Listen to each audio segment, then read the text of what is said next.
Hello everyone, and welcome to Delft Stack. Today we have a very useful video.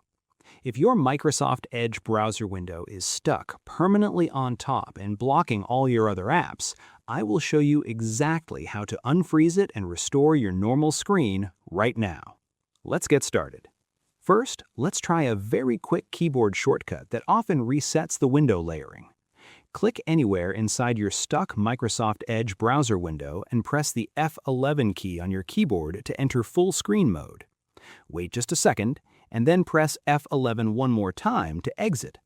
This simple action forces Windows to redraw the application borders, which usually unsticks the browser and allows your other programs to properly appear in front again. Next, if the window is still completely stuck, we need to force the browser's background processes to restart. Press the Ctrl, Shift, and Escape keys on your keyboard all at the same time to instantly open the Windows Task Manager. Look under the Processes tab, right-click on Microsoft Edge in the list, and select End Task.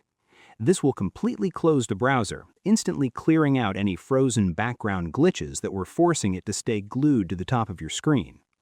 Finally, go ahead and reopen Microsoft Edge. If this stuck window problem keeps happening to you repeatedly, a recently installed third-party extension might be the actual culprit.